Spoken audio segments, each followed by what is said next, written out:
امامہ اسی شخص سے شادی کرنا چاہتی تھی۔ بہت دیر بعد اس نے مدھم آواز میں کہا۔ فرقان کچھ بول نہیں سکا۔ اسے توقع نہیں تھی جلال اور اسرار کے درمیان اس طرح کی شناسائی ہوگی، ورنہ وہ شاید یہ سوال کبھی نہ کرتا۔ گاڑی میں بہت دیر خاموشی رہی، پھر فرقان نے ہی اس خاموشی کو توڑا۔ مجھے یہ جان کر مایوسی ہوئی ہے کہ وہ جلال جیسے آدمی کے ساتھ شادی کرنا چاہتی تھی۔ یہ تو بڑا حرانٹ آدمی ہے۔ ہم لوگ اس کو کسائی کہتے ہیں۔ اس کی واحد دلچسپی پیسہ ہے۔ مریض کیسے لا کر دے گا، کہاں سے لا کر دے گا، اسے دلچسپی نہیں ہوتی۔ تم دیکھنا 8 سال میں یہ اسی رفتار کے ساتھ پیسہ کماتے ہوئے لاہور کا سب سے امیر ڈاکٹر ہوگا۔ فرقان اب جلال انصر کے بارے میں تبصرہ کر رہا تھا۔ سالار خاموشی سے سن رہا تھا۔ جب فرقان نے اپنی بات ختم کر لی تو اس نے کہا، اس کو قسمت کہتے ہیں۔ تمہیں اس پر رشک آ رہا ہے؟ فرقان نے قدرے حیرانی سے کہا۔ حسد تو میں کر نہیں سکتا۔ سالار عجیب سے انداز میں مسکرایا۔ یہ جو کچھ تم مجھے اس کے بارے میں بتا رہے ہو، یہ سب کچھ مجھے بہت سال پہلے پتہ تھا، تب ہی جب میں امامہ کے سلسلے میں اس سے ملا تھا۔ یہ کیسا ڈاکٹر بننے والا تھا مجھے اندازہ تھا، مگر آج اس فنکشن میں اسے دیکھ کر مجھے اس پر بے تحاشا رشک آیا۔ کچھ بھی نہیں ہے اس کے پاس، معمول شکل و صورت ہے، خاندان بھی خاص نہیں ہے۔ اس جیسے ہزاروں ڈاکٹرز ہوتے ہیں، لالچی مادہ پرست بھی ہیں، مگر قسمت دیکھو کہ امامہ ہاشم جیسی لڑکی اس کے عشق میں مبتلا ہوئی، اس کے پیچھے ہوار ہوتی پھری۔ میں اور تم اسے کسائی کہہ لیں، کچھ بھی کہہ لیں، صرف ہماری باتوں سے اس کی قسمت تو نہیں بدل جائے گی، نہ اس کی نہ میری۔ اس نے بات ادھوری چھوڑ دی۔ فرقان نے اس کے چہرے کو دھواں دھواں ہوتے دیکھا۔ کوئی نہ کوئی خوبی تو ہوگی اس میں کہ امامہ ہاشم کو اور کسی نے صرف اسی سے محبت ہوئی۔ وہ اب اپنی دونوں آنکھوں کو مسل رہا تھا۔ مجھے اگر پتہ ہوتا کہ یہاں تم جلال انصر سے ملو گے تو میں تمہیں کبھی اپنے ساتھ یہاں نہ لاتا، فرقان نے گاڑی ڈرائیو کرتے ہوئے کہا۔ مجھے بھی اگر یہ پتہ ہوتا کہ میں یہاں اس کا سامنا کروں گا تو میں بھی کسی قیمت پر یہاں نہ آتا۔ سالار نے ونڈو اسکرین سے نظر آنے والی تاریک سڑک کو دیکھتے ہوئے افسردگی سے سوچا۔ کچھ اور سفر بے حد خاموشی سے طے ہوا، پھر فرقان نے ایک بار پھر اسے مخاطب کیا۔ تم نے اسے کبھی ڈھونڈنے کی کوشش نہیں کی امامہ کو؟ یہ ممکن نہیں ہے۔ کیوں؟ میں اسے کیسے ڈھونڈ سکتا ہوں؟ کئی سال پہلے ایک بار میں نے کوشش کی تھی، کوئی فائدہ نہیں ہوا، اور اب تو یہ اور بھی مشکل ہے۔ تم نیوز پیپرز کی مدد لے سکتے ہو، اشتہار دو اس کے بارے میں، سالار نے قدرے خفگی سے کہا۔ وہ تو پتہ نہیں ملے یا نہ ملے، لیکن اس کے گھر والے مجھ تک ضرور پہنچ جائیں گے۔ شک تو ان کو مجھ پر پہلے بھی تھا، اور فرض کرو میں ایسا کچھ کر بھی لوں تو نیوز پیپر میں کیا اشتہار دوں، کیا کہوں؟ اس نے سر جھٹکتے ہوئے کہا۔ پھر اسے بھول جاؤ، فرقان نے بڑی سہولت سے کہا۔ کوئی سانس لینا بھول سکتا ہے، سالار نے ترقی بہ ترقی کہا۔ سالار اب بہت سال گزر گئے ہیں، تم آخر کتنی دیر اس طرح اس لاحاصل عشق میں مبتلا رہو گے؟ تمہیں اپنی زندگی کو دوبارہ پلان کرنا پڑے گا۔ تم اپنی ساری زندگی امامہ ہاشم کے لیے تو ضائع نہیں کر سکتے۔ میں کچھ بھی ضائع نہیں کر رہا ہوں، نہ زندگی کو، نہ وقت کو، نہ اپنے آپ کو۔ میں اگر امامہ ہاشم کو یاد رکھے ہوئے ہوں تو صرف اس لیے کیونکہ میں اسے بھلا نہیں سکتا۔ یہ میرے بس میں نہیں ہے۔ مجھے اس کے بارے میں سوچنے سے بہت تکلیف ہوتی ہے، لیکن میں اس تکلیف کا عادی ہو چکا ہوں۔ وہ میری پوری زندگی کو ڈومینیٹ کرتی ہے۔ وہ میری زندگی میں نہ آتی تو میں آج یہاں پاکستان میں تمہارے ساتھ نہ بیٹھا ہوتا۔ سالار اسکندر کہیں اور ہوتا، یا شاید ہوتا ہی نہ۔ مجھ پر اس کا قرض بہت ہے۔ جس آدمی کے مقروض ہوں اس کو چٹکی سے پکڑ کر اپنی زندگی سے کوئی باہر نہیں کر سکتا۔ میں بھی نہیں کر سکتا، سالار نے دو ٹوک انداز میں کہا۔ فرض کرو دوبارہ نہ ملے پھر، فرقان نے اس کی بات کے جواب میں کہا۔ یکلحت گاڑی میں خاموشی چھا گئی۔ بہت دیر بعد سالار نے کہا، میرے پاس اس سوال کا کوئی جواب نہیں ہے، کسی اور موضوع پر بات کرتے ہیں۔ اس نے بڑی سہولت سے بات بدل دی۔ چند سالوں میں فرقان کی طرح اس نے بھی گاؤں میں بہت کام کیا تھا، اور فرقان کی نسبت زیادہ تیز رفتاری سے کیونکہ فرقان سے برعکس وہ بہت زیادہ اثر و رسوخ رکھتا تھا۔ اس نے چند سالوں میں اس گاؤں کی حالت بدل کر رکھ دی تھی۔ صاف پانی، بجلی اور بڑی سڑک تک جاتی پختہ سڑک اس کے پہلے 2 سالوں کی کارکردگی تھی۔ تیسرے سال وہاں ڈاک خانہ، محکمہ وزارت کا دفتر اور فون کی سہولت آئی تھی، اور چوتھے سال اس کے اپنے ہائی اسکول میں سپاہر کی کلاسز میں ایک NGO کی مدد سے لڑکیوں کے لیے دستکاری سکھانے کا آغاز کیا گیا۔ گاؤں کی ڈسپنسری میں ایمبولینس آ گئی، وہاں کچھ اور مشینری نصب کی گئی۔ فرقان کی طرح یہ ڈسپنسری بھی اس نے اپنے وسائل سے اسکول کے ساتھ ہی شروع کی تھی، اور اسے مزید بہتر بنانے میں فرقان نے اس کی مدد کی تھی۔ فرقان کے برعکس اس کی ڈسپنسری میں ڈاکٹر کی عدم دستیابی کا کوئی مسئلہ نہیں تھا۔ اس کی ڈسپنسری کا باقاعدہ آغاز ہونے سے بھی پہلے ایک ڈاکٹر اس کی کوششوں کی وجہ سے وہاں موجود تھا۔ اسکول پر ہونے والے تمام اخراجات تقریباً اسی کے تھے، لیکن ڈسپنسری کو قائم کرنے اور اسے چلانے کے لیے ہونے والے اخراجات اس کی کچھ دوست برداشت کر رہے تھے۔ یونیسیف میں کام کے دوران بنائے ہوئے کانٹیکٹ اور دوستیاں اب اس کے کام آ رہی تھیں، اور وہ انہیں استعمال کر رہا تھا۔ وہ یونیسیف اور یونیسکو میں اپنے بہت سے دوستوں کو پاکستان آنے پر وہاں لا چکا تھا۔ وہ اب وہاں ووکیشنل ٹریننگ کی پلاننگ کرنے میں مصروف تھا۔ مگر چوتھے سال میں صرف یہی کچھ نہیں ہوا تھا، کچھ اور بھی ہوا تھا۔ اسکندر عثمان اس دن سپاہر کے قریب اسلام آباد آتے ہوئے گاڑی کا ٹائر پنچر ہونے پر سڑک پر رک گئے تھے۔ ڈرائیور ٹائر بدلنے لگا اور وہ سڑک کے اطراف نظریں دوڑانے لگے۔ تب ان کی نظر ایک سائن بورڈ پر پڑی۔ وہاں لکھے ہوئے گاؤں کے نام نے ان کی توجہ اپنی جانب مبذول کر لی۔ سلاح اسکندر کے حوالے سے وہ نام ان کے لیے ناآشنا نہیں تھا۔ ڈرائیور جب ٹائر بدل کر واپس ڈرائیونگ سیٹ پر آ کر بیٹھا تو اسکندر عثمان نے اسے کہا، اس گاؤں میں چلو۔ انہیں اچانک ہی تجسس پیدا ہوا تھا اسکول کے بارے میں جو سلاح اسکندر پچھلے کئی سالوں سے وہاں چلا رہا تھا۔ پکی سڑک پر تیز رفتاری سے گاڑی چلاتے ہوئے 10 منٹ میں وہ گاؤں کے اندر موجود تھے۔ آبادی شروع ہو چکی تھی، کچھ کچی پکی دکانیں نظر آنے لگی تھیں۔ شاید یہ گاؤں کا کمرشل ایریا تھا۔ یہاں نیچے اتر کر کسی سے پوچھو کہ سلاح اسکندر کا اسکول کہاں ہے۔ اسکندر عثمان نے ڈرائیور کو ہدایت دی۔ اس وقت انہیں یاد آیا تھا کہ اس نے کبھی ان کے سامنے اسکول کا نام نہیں لیا تھا، اور جہاں ان کی گاڑی موجود تھی وہاں آس پاس کسی اسکول کے آثار نظر نہیں آ رہے تھے۔ گاؤں کے لوگوں کے لیے چند سال پہلے اسکندر عثمان کی گاڑی بے حد اشتیاق یا تجسس کا باعث بنتی، مگر پچھلے کچھ سالوں میں سلار اور فرقان کی وجہ سے وہاں وقتاً فوقتاً گاڑیوں کی آمد ہوتی رہتی تھی۔ یہ پہلے کی طرح ان کے لیے تعجب انگیز نہیں رہی تھی، مگر وہ گاڑی وہاں سے ہمیشہ کی طرح گزر جانے کی بجائے جب وہیں کھڑی ہو گئی تو یکدم لوگوں میں تجسس پیدا ہوا۔ اسکندر عثمان کی ہدایت پر ڈرائیور نیچے اتر کر پاس کی ایک دکان کی طرف گیا اور وہاں بیٹھے چند لوگوں سے اسکول کے بارے میں پوچھنے لگا۔ یہاں سلاح اسکندر صاحب کا کوئی اسکول ہے؟ الیکس لیک کے بعد اس نے پوچھا۔ ہاں جی ہے، یہ اسی سڑک پر آگے دائیں طرف موڑ مڑنے پر بڑی سی عمارت ہے، ایک آدمی نے بتایا۔ آپ ان کے کوئی دوست ہیں؟ اس آدمی نے جواب کے ساتھ ساتھ سوال بھی کیا۔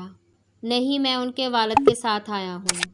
والد؟ اس آدمی کے منہ سے بے ساختہ نکلا، اور وہاں بیٹھے ہوئے تمام لوگ یکدم اسکندر عثمان کی گاڑی کی طرف دیکھنے لگے۔ پھر اس آدمی نے اٹھ کر ڈرائیور سے ہاتھ ملایا۔ سلار صاحب کے والد آئے ہیں، بڑی خوش قسمتی کی بات ہے، اس آدمی نے کہا، اور پھر ڈرائیور کے ساتھ گاڑی کی طرف آنے لگا۔ وہاں بیٹھے ہوئے باقی لوگ بھی کسی معمول کی طرح اس کے پیچھے آئے۔ اسکندر عثمان نے دور سے انہیں ایک گروپ کی شکل میں اپنی طرف آتے دیکھا تو وہ کچھ الجھن کا شکار ہو گئے۔ ڈرائیور کے پیچھے آنے والے آدمی نے بڑی عقیدت کے ساتھ کھڑکی سے اپنا ہاتھ آگے بڑھایا۔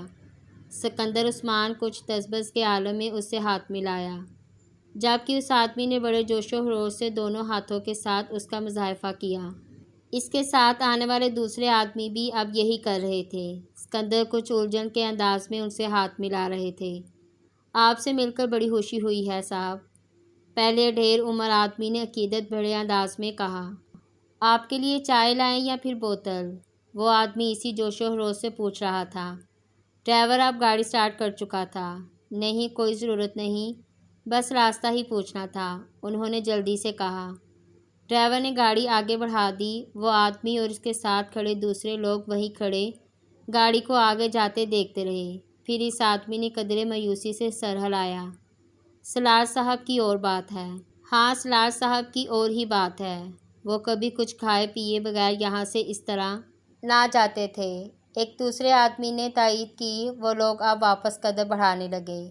سالار گاؤں میں موجود ان چند دکانوں کے پاس ہی اپنی گاڑی کھڑی کر دیا کرتا تھا اور پھر وہاں سے موجود لوگوں سے ملتے، ان کے پیش کردہ چھوٹی موٹی چیزیں کھاتا پیتا وہاں سے پیدل 10 منٹ میں اسے اپنے اسکول چلا جاتا تھا۔ وہ لوگ مایوس ہوئے تھے۔ اسکندر عثمان نے تو گاڑی سے اترنے تک کا تکلف نہیں کیا تھا، کھانا پینا تو دور کی بات تھی۔ گاڑی اب موڑ مڑ رہی تھی اور موڑ مڑتے ہی ڈرائیور سے مزید کچھ کہتے کہتے اسکندر عثمان خاموش ہو گئے۔ پچھلی سیٹ پر بیٹھے ونڈ اسکرین کے پار نظر آنے والی وسیع اور عرض عمارت ان چھوٹے چھوٹے کچے پکے مکانوں اور کھلے کھیتوں کے درمیان دور سے بھی حیرت میں ڈالنے کے لیے کافی تھی۔ اسکندر کو اندازہ نہیں تھا کہ وہ وہاں اتنا بڑا اسکول چلا رہا تھا، مگر ان کو دم بہت اس اسکول کی دور تک پھیلی ہوئی عمارت نے نہیں کیا تھا، بلکہ اسکول کی طرف جاتی ہوئی سڑک پر لگے اس سائن بورڈ نے کیا، جس پر تیر کے ایک نشان کے اوپر جعلی حرف میں اردو تحریر تھا: اسکندر عثمان ہائی اسکول۔ ڈرائیور گاڑی اسکول کے سامنے روک چکا تھا۔ اسکندر عثمان نے گاڑی سے اتر کر اس عمارت کے گیٹ کے پار عمارت کے ماتھے پر چمکتے ہوئے اپنے نام کو دیکھا۔ اس کی آنکھوں میں ہلکی سی نمی تیر گئی۔ سالار اسکندر نے ایک بار پھر انہیں کچھ بولنے کے قابل نہیں رکھا تھا۔ گیٹ بند تھا، مگر اس کے دوسری طرف چوکیدار موجود تھا، جو گاڑی کو وہاں رکتے دیکھ کر گیٹ کھول رہا تھا۔ ڈرائیور جب تک گاڑی سے اترا، چوکیدار باہر آ گیا۔ صاحب شہر سے آئے ہیں، ذرا اسکول دیکھنا چاہتے ہیں، ڈرائیور نے چوکیدار سے کہا۔ اسکندر عثمان ہنوز اس اسکول پر لگے اپنے نام کو دیکھ رہے تھے۔ سالار صاحب کے حوالے سے آئے ہیں؟ چوکیدار نے پوچھا۔ نہیں، ڈرائیور نے بلا توقف کہا، ویسے آئے ہیں۔ اسکندر عثمان نے پہلی بار اپنی نظریں ہٹا کر ڈرائیور اور پھر چوکیدار کو دیکھا۔ میں سالار اسکندر کا باپ ہوں، اسکندر عثمان نے مستحکم مگر بڑھائی ہوئی آواز میں کہا۔ ڈرائیور نے حیرانی سے ان کو دیکھا۔ چوکیدار ایک دم بکلا گیا۔ آپ اسکندر عثمان ہیں؟ اسکندر کچھ کہے بغیر میکانیکی انداز میں گیٹ کی طرف بڑھ گئے۔ وہ شام کو جاگنگ ٹریک پر تھا جب موبائل پر اسکندر عثمان کی کال آئی۔ اپنی بے ترتیب سانس پر قابو پاتے ہوئے وہ جاگنگ کرتے کرتے رک گیا اور ٹریک کے پاس ایک بینچ پر بیٹھ گیا۔ ہیلو پاپا، السلام علیکم۔ وعلیکم السلام۔ ٹریک پر ہو؟ انہوں نے اس کے پھولے ہوئے سانس سے اندازہ لگایا۔ جی، آپ کیسے ہیں؟ میں ٹھیک ہوں۔ ممی کیسی ہیں؟ وہ بھی ٹھیک ہیں۔ سالار ان کی طرف سے کچھ مزید کہنے یا پوچھنے کا انتظار کرتا رہا۔ دوسری طرف اب خاموشی تھی۔ پھر چند لمحوں کے بعد وہ بولے، میں آج تمہارا اسکول دیکھ کر آیا ہوں۔ ریلی؟ سالار نے بے ساہتہ کہا۔ کیسا لگا آپ کو؟ تم نے یہ سب کیسے کیا سالار؟ کیا وہ سب کچھ جو وہاں پر ہے؟ پتہ نہیں، بس ہوتا گیا۔ مجھے پتہ ہوتا تو میں آپ کو خود ساتھ لے کر جاتا۔ کوئی پرابلم تو نہیں ہوئی؟ سالار کو تشویش ہوئی۔ وہاں سالار اسکندر کے باپ کو کوئی پرابلم ہو سکتی ہے؟ انہوں نے جواباً کہا۔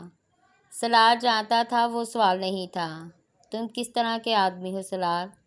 پتہ نہیں، آپ کو پتہ ہونا چاہیے، میں آپ کا بیٹا ہوں۔ نہیں، مجھے تو کبھی بھی پتہ نہیں چل سکا۔ اسکندر کا لہجہ عجیب تھا۔ سالار نے ایک گہرا سانس لیا۔ مجھے بھی کبھی پتہ نہیں چل سکا۔ میں تو اب بھی اپنے آپ کو جاننے کی کوشش کر رہا ہوں۔ تم سالار ایک انتہائی احمق، کمینے اور خبیث انسان ہو۔ سالار ہنسا۔ آپ ٹھیک کہتے ہیں، میں واقعی ایسا ہوں۔ اور کچھ؟ اور یہ کہ بڑا میں خوش قسمت ہوں کہ تم میری اولاد ہو۔ اسکندر عثمان کی آواز لرز رہی تھی۔ اس بار چپ ہونے کی باری سالار کی تھی۔ مجھے اسکول کے ہر ماہ کے اخراجات کے بارے میں بتا دینا۔ میری فرم ہر ماہ اس رقم کا ایک چیک تمہیں بھجوا دیا کرے گی۔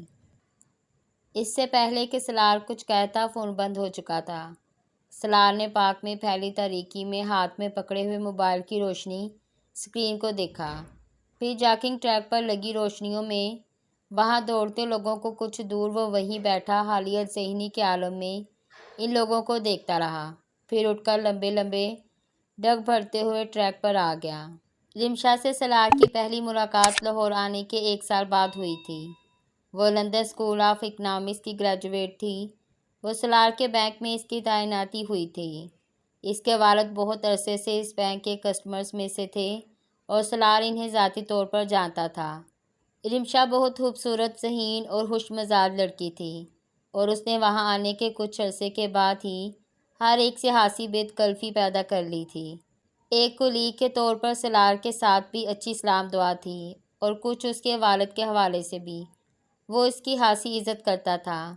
بینک میں کام کرنے والی چند دوسری لڑکیوں کی نسبت رمشا اسے کچھ زیادہ بے تکلفی تھی۔ لیکن سلار کو قطعی اندازہ نہیں ہوا تھا کہ کس وقت رمشا نے اسے کچھ زیادہ سنجیدگی سے لینا شروع کر دیا تھا۔ وہ سلار کا ضرورت سے زیادہ خیال رکھنے لگی تھی۔ وہ اس کے آفس میں بھی زیادہ آنے جانے لگی تھی اور آفس کے بعد بھی اکثر اوقات اسے کال کرتی رہتی۔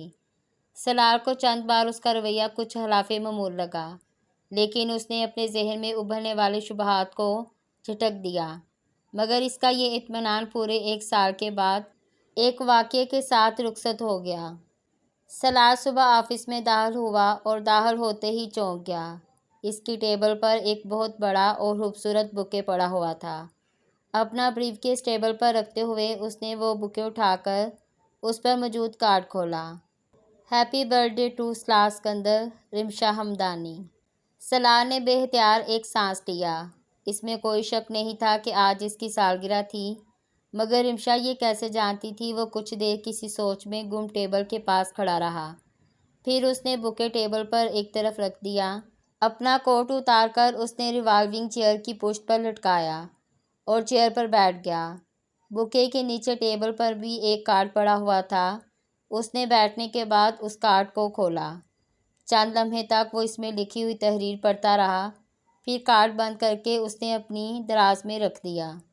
وہ نہیں جانتا تھا اس کارڈ اور بوکے پر کس رد عمل کا اظہار کرے۔ چند لمحے وہ کچھ سوچتا رہا، پھر اس نے کندھے جھٹک کر اپنا بریف کیس کھولنا شروع کر دیا۔ وہ اس میں سے اپنا لیپ ٹاپ نکال کر بریف کیس کو نیچے کارپیٹ پر اپنی ٹیبل کے ساتھ رکھ رہا تھا۔ جب رمشا اندر داخل ہوئی، ہیپی برتھ ڈے سلار، اس نے اندر داخل ہوتے ہی کہا۔ سلار مسکرایا۔ تھینکس۔ رمشا اب ٹیبل کے سامنے پڑی کرسی کھینچ کر بیٹھ رہی تھی، جبکہ سلار لیپ ٹاپ کو کھولنے میں مصروف تھا۔ بوکے اور کارڈ کے لیے بھی شکریہ، یہ ایک خوشگوار سرپرائز تھا۔ سلار نے بات جاری رکھتے ہوئے کہا۔ وہ اب اپنا فون لیپ ٹاپ کے ساتھ اٹیچ کرنے میں مصروف تھا۔ مگر تمہیں میری برتھ ڈے کے بارے میں کیسے پتہ چلا؟ وہ پوچھے بغیر نہیں رہ سکا۔ جناب یہ تو میں نہیں بتاؤں گی، بس پتہ چلانا تھا، چلا لیا، رمشا نے شگفتگی سے کہا۔ اور ویسے بھی دوست آپس میں یہ سوال نہیں کرتے۔ اگر دوستوں کو ایسی چیزوں کا بھی پتہ نہیں ہوگا تو پھر وہ دوست تو نہیں ہوئے۔ سلار لیپ ٹاپ کی اسکرین پر نظریں جمائے مسکراتے ہوئے اس کی بات سنتا رہا۔ اب میں سارے اسٹاف کی طرف سے پارٹی کی ڈیمانڈ کے لیے آئی ہوں۔ آج کا ڈنر تمہیں ارینج کرنا چاہیے۔ سلار نے لیپ ٹاپ سے نظریں ہٹا کر اس کی طرف دیکھا۔ رمشا میں اپنی برتھ ڈے سیلیبریٹ نہیں کرتا۔ کیوں؟ ویسے ہی۔ کوئی وجہ تو ہوگی۔ کوئی خاص وجہ نہیں ہے، بس میں ویسے ہی سیلیبریٹ نہیں کرتا۔ پہلے نہیں کرتے ہوگے، مگر اس بار تو کرنی پڑے گی۔ اس بار تو سارے اسٹاف کی ڈیمانڈ ہے، رمشا نے بے تکلفی سے کہا۔ میں کسی بھی دن آپ سب لوگوں کو کھانا کھلا سکتا ہوں، میرے گھر پر، ہوٹل میں، جہاں آپ چاہیں گے، مگر میں برتھ ڈے کے سلسلے میں نہیں کھلا سکتا، سلار نے صاف گوئی سے کہا۔ یعنی تم چاہتے ہو ہم تمہارے لیے پارٹی ارینج کر دیں؟ رمشا نے کہا۔ میں نے ایسا نہیں کہا۔ وہ کچھ حیران ہوا۔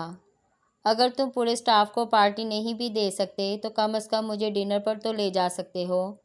رمشا میں آج رات کچھ مصروف ہوں اپنے کچھ دوستوں کے ساتھ، سلار نے ایک بار پھر معذرت کی۔ کوئی بات نہیں، میں بھی آ جاؤں گی، رمشا نے کہا۔ نہیں، یہ مناسب نہیں ہوگا۔ کیوں؟ وہ سب مرد ہیں اور تم ان سے واقف بھی نہیں ہو، اس نے بہانہ بنایا۔ میں سمجھتی ہوں، رمشا نے کہا۔ پھر کل چلتے ہیں۔ کل نہیں، پھر کبھی چلیں گے، میں تمہیں بتا دوں گا۔ رمشا کچھ مایوس ہوئی، مگر اسے اندازہ ہو گیا کہ وہ اسے فی الحال باہر کہیں لے جانے کا ارادہ نہیں رکھتا۔ اوکے، وہ کھڑے ہوتے ہوئے بولی۔ مجھے امید ہے تم نے مائنڈ نہیں کیا ہوگا، سلار نے اسے اٹھتے دیکھ کر کہا۔ نہیں، بالکل نہیں، اٹس آل رائٹ۔ وہ مسکراتی ہوئی کمرے سے باہر نکل گئی۔ سلار اپنے کام میں مصروف ہو گیا۔ اس کا خیال تھا سالگرہ کا وہ معاملہ وہیں ختم ہو گیا۔ یہ اس کی غلط فہمی تھی۔ لنچ وار کے دوران اس کے لیے ایک سرپرائز پارٹی تیار کی تھی۔ اس کے پاس مسٹر پال ملر نے بڑی گرم جوشی سے سالگرہ پر مبارکباد دی تھی۔ وہ پارٹی رمشا نے ارینج کی تھی اور ایک کیک اور دوسرے لوازمات کو دیکھتے ہوئے وہ پہلی بار صحیح معنوں میں تشویش میں مبتلا ہوا تھا۔ اگر پہلے رمشا تکے چھپے الفاظ میں اپنی پسندیدگی ظاہر کر رہی تھی تو اس دن اس نے بہت واضح انداز میں یہ بات ظاہر کر دی تھی۔ وہ لنچ آور کے بعد تقریباً آدھا گھنٹہ اپنے آفس میں بیٹھا پہلی بار رمشا کے بارے میں سوچتا رہا۔ وہ اندازہ کرنے کی کوشش کر رہا تھا کہ اس سے کون سی ایسی غلطی ہوئی تھی جس سے رمشا کو اس میں دلچسپی پیدا ہوئی۔ اس میں کوئی شک نہیں تھا کہ وہ بہت خوبصورت تھی، پچھلے کچھ عرصے میں ملنے والی چند اچھی لڑکیوں میں سے ایک تھی، مگر وہ یہ نہیں چاہتا تھا کہ وہ اس میں انوالو ہونے لگے۔ وہ پچھلے کچھ عرصے سے رمشا کے اپنے لیے خاص رویے کو اس کی خوش اخلاقی سمجھ کر ٹالتا رہا تھا، مگر اس دن آفس سے نکلتے ہوئے اس کی طرف سے دیے جانے والے چند پیکٹس کو گھر جا کر کھولنے پر اس کے 14 طبق روشن ہو گئے تھے۔ وہ بھی ان تحائف کو دیکھ کر تشویش میں مبتلا ہو رہا تھا جب فرقان آ گیا۔ ڈرائنگ روم میں پڑے وہ پیکٹس فوراً اس کی نظر میں آ گئے۔ واؤ، آج تو ہاتھ سے تحائف اکٹھے ہو رہے ہیں، دیکھ لو، فرقان نے صوفہ پر بیٹھتے ہوئے کہا۔ سلار نے صرف سر ہلایا۔ گھڑی، پرفیومز، ٹائیاں، شرٹس، وہ یکے بعد دیگر ان چیزوں کو نکال کر دیکھتا رہا۔ یہ تمہاری بری کا سامان اکٹھا نہیں ہو گیا؟ فرقان نے مسکراتے ہوئے تبصرہ کیا۔ خاصا دل کھول کر گفٹس دیے ہیں تمہارے کولیگز نے۔ صرف ایک کولیگ نے، سلار نے مداخلت کی۔ یہ سب کچھ ایک نے دیا ہے؟ فرقان کچھ حیران ہوا۔ ہاں۔ کس نے؟ رمشا نے۔ فرقان نے اپنے ہونٹ سکوڑے۔ تم جانتے ہو یہ سب گفٹس 1.5 لاکھ کے رینج میں ہوں گے۔ وہ اب دوبارہ ان چیزوں پر نظر ڈال رہا تھا۔ صرف یہ گھڑی ہی 50,000 کی ہے۔ کوئی صرف کولیگ سمجھ کر تو اتنی مہنگی چیزیں نہیں دے گا۔ تم لوگوں کے درمیان کوئی… فرقان بات کرتے کرتے رک گیا۔ ہم دونوں کے درمیان کچھ نہیں ہے، کم از کم میری طرف سے، مگر آج میں پہلی بار پریشان ہو گیا ہوں۔ مجھے لگتا ہے کہ رمشا مجھ میں کچھ ضرورت سے زیادہ دلچسپی لے رہی ہے۔ سلار نے ان چیزوں پر نظر دوڑاتے ہوئے کہا۔ بہت اچھی بات ہے، چلو تم میں بھی کسی لڑکی نے دلچسپی لی۔ فرقان نے ان پیکٹس کو واپس سینٹر ٹیبل پر رکھتے ہوئے کہا۔ ویسے بھی تم بہت کنوارے رہ لیے، لگے ہاتھوں اس سال یہ کام کر لو۔ جب مجھے شادی ہی نہیں کرنی تو میں اس سلسلے کو آگے کیوں بڑھاؤں؟ سلار، دن بدن تم بہت امپریکٹیکل کیوں ہوتے جا رہے ہو؟ تمہیں اب سیٹل ہونے کے بارے میں سنجیدگی سے سوچنا چاہیے۔ ہر لڑکی سے کب تک اس طرح بھاگتے پھرو گے؟ تمہیں اپنی ایک فیملی شروع کر لینی چاہیے۔ رمشا اچھی لڑکی ہے، میں اس کی فیملی کو جانتا ہوں، کچھ ماڈرن ضرور ہیں مگر اچھی لڑکی ہے۔ اور چلو اگر رمشا نہیں تو پھر تم کسی اور کے ساتھ شادی کر لو، میں اس سلسلے میں تمہاری مدد کر سکتا ہوں۔ تم اپنے پیرنٹس کی مدد لے سکتے ہو، مگر اب تمہیں اس معاملے کے بارے میں سنجیدگی سے سوچنا چاہیے۔ تمہیں ان تمام باتوں کے بارے میں غور کرنا چاہیے اور کم از کم دوسرے کی بات پر کچھ کہہ ضرور دینا چاہیے۔ فرقان نے آخری جملے پر زور دیتے ہوئے کہا۔ اس کا اشارہ اس کی خاموشی کی طرف تھا۔ اس سے دوسرے کو یہ تسلی ہو جاتی ہے کہ وہ کسی مجمع کے سامنے تقریر نہیں کرتا رہا۔ فرقان نے کہا۔ تم کبھی اپنی شادی کے بارے میں سوچتے نہیں ہو؟ کون اپنی شادی کے بارے میں نہیں سوچتا؟ سلار نے مدھم آواز میں کہا۔ میں بھی سوچتا ہوں، مگر میں اس طرح نہیں سوچتا جس طرح تم سوچتے ہو۔ چائے پیو گے؟ آخری جملے کے بجائے تمہیں کہنا چاہیے تھا کہ بکواس بند کرو، فرقان نے ناراضگی سے کہا۔ سلار نے مسکرا کر کندھے اچکا دیے اور اب چیزیں سمیٹ رہا تھا۔ رمشا نے حیرانی سے اپنے سامنے پڑے ان پیکٹس کو دیکھا۔ لیکن سلار، یہ سب چیزیں تمہارا برتھ ڈے گفٹ ہے۔ سلار اگلی صبح ایک ٹائی چھوڑ کر تمام چیزیں واپس اٹھا لایا تھا اور اب وہ رمشا کے آفس میں تھا۔ میں کبھی کسی سے اتنا مہنگا تحفہ نہیں لیا کرتا، ایک ٹافی کافی ہے۔ سلار، میں اپنے فرینڈز کو اتنے ہی مہنگے گفٹس دیتی ہوں۔ رمشا نے وضاحت کی کوشش کی۔ یقیناً تم دیتی ہوگی، مگر میں نہیں لیتا۔ اگر تم نے زیادہ اصرار کیا تو میں وہ ٹائی بھی لا کر واپس تمہیں دے دوں گا، سلار نے کہا اور اس کے جواب کا انتظار کیے بغیر کمرے سے نکل آیا۔ رمشا پھیکے چہرے کے ساتھ اسے کمرے سے نکلتا دیکھتی رہی۔ سلار ہمیشہ کی طرح اس دن ڈاکٹر صاحب کے پاس آیا ہوا تھا۔ ڈاکٹر صاحب نے ابھی اپنا لیکچر شروع نہیں کیا تھا جب ان کے پاس بیٹھے ایک اڈھیر عمر آدمی نے کہا، ڈاکٹر صاحب، آدمی کو پیر کامل مل جائے تو اس کی تقدیر بدل جاتی ہے۔ سلار نے گردن موڑ کر اس شخص کو دیکھا۔ وہ وہاں پچھلے چند دن سے آ رہا تھا۔ اس کی نسلیں سنور جاتی ہیں۔ میں جب سے آپ کے پاس آنے لگا ہوں مجھے لگتا ہے میں ہدایت پا گیا ہوں۔ میرے الٹے کام سیدھے ہونے لگے ہیں۔ میرا دل کہتا ہے مجھے پیر کامل مل گیا ہے۔ میں آپ کے ہاتھوں پر بیعت کرنا چاہتا ہوں۔ وہ بڑی عقیدت مندی سے ڈاکٹر صاحب کا ہاتھ پکڑے ہوئے کہنے لگا۔ کمرے میں مکمل خاموشی چھا گئی تھی۔ ڈاکٹر صاحب نے نرمی سے اس شخص کے ہاتھ پر تھپکی دیتے ہوئے اپنا ہاتھ چھڑا لیا۔ تقی صاحب، میں نے زندگی میں آج تک کسی سے بیعت نہیں لی۔ آپ کے منہ سے پیر کامل کا ذکر سنا۔ پیر کامل کون ہوتا ہے؟ پیر کامل کس کو کہتے ہیں؟ وہ کیا کرتا ہے؟ اس کی ضرورت کیوں ہوتی ہے؟ وہ بڑی سنجیدگی سے اس شخص سے پوچھ رہے تھے۔ آپ پیر کامل ہیں؟ اس شخص نے کہا۔ نہیں، میں پیر کامل نہیں ہوں، ڈاکٹر سبت علی نے کہا۔ آپ سے مجھے ہدایت ملتی ہے، اس شخص نے اصرار کیا۔ ہدایت تو استاد بھی دیتا ہے، ماں باپ بھی دیتے ہیں، لیڈرز بھی دیتے ہیں، دوست احباب بھی دیتے ہیں، کیا وہ پیر کامل ہو جاتے ہیں؟ آپ گناہ نہیں کرتے؟ وہ آدمی گڑبڑا گیا۔ ہاں، دنستہ طور پر نہیں کرتا، اس لیے نہیں کرتا کیونکہ گناہ سے مجھے خوف آتا ہے۔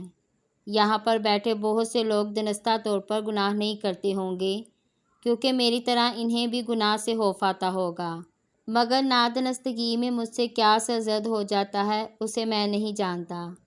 ہو سکتا ہے نادنستگی میں مجھ سے بھی گناہ سرزد ہو جاتے ہیں، انہوں نے مسکراتے ہوئے کہا۔ آپ کی دعا قبول ہوتی ہے۔ وہ آدمی اپنے موقف سے ہٹنے کے لیے تیار نہیں تھا۔ دعا تو ماں باپ کی بھی قبول ہوتی ہے، مجبور اور مظلوم کی بھی قبول ہوتی ہے، اور بھی بہت سے لوگوں کی قبول ہوتی ہے، لیکن آپ کی تو ہر دعا قبول ہو جاتی ہے، اس نے اصرار کیا۔ ڈاکٹر سبت علی صاحب نے انکار میں سر ہلایا۔ نہیں، ہر دعا تو قبول نہیں ہوتی۔ میں کئی سالوں سے ہر روز مسلمانوں کی نشاط ثانیہ کی دعا کرتا ہوں، ابھی تک تو قبول نہیں ہوئی۔ ہر روز میری کی جانے والی کئی دعائیں قبول نہیں بھی ہوتی، لیکن آپ کے پاس جو شخص دعا کروانے کے لیے آتا ہے اس کے لیے آپ کی دعا ضرور قبول ہو جاتی ہے۔ ڈاکٹر صاحب کی مسکراہٹ اور گہری ہو گئی۔ آپ کے لیے کی جانے والی دعا قبول ہو گئی ہوگی۔ یہاں بہت سے ایسے لوگ ہیں جن کے لیے میری دعا قبول نہیں ہوتی یا نہیں ہوئی۔ وہ اب کچھ بول نہیں سکا۔ آپ میں سے اگر کوئی بتا سکے کہ پیر کامل کون ہوتا ہے؟ وہاں موجود لوگ ایک دوسرے کو دیکھنے لگے۔ پھر ایک نے کہا، پیر کامل نیک شخص ہوتا ہے، عبادت گزار شخص، پارسا آدمی۔ ڈاکٹر سبت علی نے سر ہلایا۔ بہت سے لوگ نیک ہوتے ہیں، عبادت گزار ہوتے ہیں، پارسا ہوتے ہیں۔ آپ کے ارد گرد ایسے بہت سے لوگ ہوتے ہیں، تو کیا وہ پیر کامل ہوتے ہیں؟ نہیں، پیر کامل وہ آدمی ہوتا ہے جو دکھاوے کے لیے عبادت نہیں کرتا، دل سے عبادت کرتا ہے، صرف اللہ کے لیے۔ اس کی نیکی اور پارسائی ڈھونگ نہیں ہوتی۔ ایک اور شخص نے اپنی رائے دی۔ اپنے حلقہ احباب میں آپ میں سے ہر ایک کسی نہ کسی ایسے شخص کو ضرور جانتا ہوگا جس کی عبادت کے بارے میں اسے یہ شبہ نہیں ہوتا کہ وہ ڈھونگ ہے، جس کی نیکی اور پارسائی کا بھی آپ کو یقین ہوتا ہے، تو کیا وہ شخص پیر کامل ہے؟ کچھ دیر خاموشی، پھر ایک اور شخص نے کہا، پیر کامل ایک ایسا شخص ہوتا ہے جس کے الفاظ میں تاثیر ہوتی ہے کہ وہ انسان کا دل بدل دیتے ہیں۔ تاثر بھی بہت سے لوگوں کے الفاظ میں ہوتی ہے، کچھ کے منہ سے نکلنے والے الفاظ میں، کچھ کے قلم سے نکلنے والے الفاظ میں۔ تاثیر تو اسٹیج پر کھڑے ایک کمپیئر اور اخبار کا کالم لکھنے والے ایک جرنلسٹ کے الفاظ میں بھی ہوتی ہے، تو کیا وہ پیر کامل ہوتے ہیں؟ ایک اور شخص بولا، پیر کامل وہ ہوتا ہے جسے الہام اور وجدان ہو، جو مستقبل کو بوجھ سکے۔ ہم میں سے بہت سارے لوگ ایسے خواب دیکھتے ہیں جن میں مستقبل میں درپیش آنے والے حالات سے ہمیں آگاہی ہو جاتی ہے۔ کچھ لوگ استخارہ بھی کرتے ہیں اور چیزوں کے بارے میں کسی حد تک جان جاتے ہیں۔ کچھ لوگوں کی چھٹی حس بہت تیز ہوتی ہے، وہ خطروں کو بھانپ لیتے ہیں۔ پیر کامل کون ہوتا ہے؟ ڈاکٹر صاحب کچھ دیر خاموش رہے، انہوں نے پھر اپنا سوال دہرایا، پیر کامل کون ہو سکتا ہے؟ سلار الجھن امیز انداز میں ڈاکٹر سبت علی کے چہرے کو دیکھنے لگا۔ کیا ڈاکٹر سبت علی کے علاوہ کوئی اور پیر کامل ہو سکتا تھا؟ اور اگر وہ نہیں تھے تو پھر کون تھا؟ اور کون ہو سکتا ہے؟ وہاں بیٹھے ہوئے لوگوں کے دل و دماغ میں ایک ہی گونج تھی۔ ڈاکٹر سبت علی ایک ایک کا چہرہ دیکھ رہے تھے، پھر ان کے چہرے کی مسکراہٹ آہستہ آہستہ معدوم ہو گئی۔ پیر کامل میں کاملیت ہوتی ہے۔ کاملیت ان تمام چیزوں کا مجموعہ ہوتی ہے جو آپ کہہ رہے تھے۔ پیر کامل وہ شخص ہوتا ہے جو دل سے اللہ کی عبادت کرتا ہے، نیک اور پارسا ہوتا ہے، اس کی ہر دعا قبول ہوتی ہے، اس حد تک جس حد تک اللہ چاہے۔ اس کے الفاظ میں تاثیر بھی ہوتی ہے، وہ لوگوں کو ہدایت بھی دیتا ہے، مگر اسے الہام نہیں ہوتا، اسے وجدان ہوتا ہے، وحی اترتی ہے اس پر اور وحی کسی عام انسان پر نہیں اترتی، صرف پیغمبر پر اترتی ہے۔ 1,24,000 پیغمبروں میں سے ہر پیغمبر کامل تھا، مگر پیر کامل وہ ہے جس پر نبوت کا سلسلہ ختم کر دیا جاتا ہے۔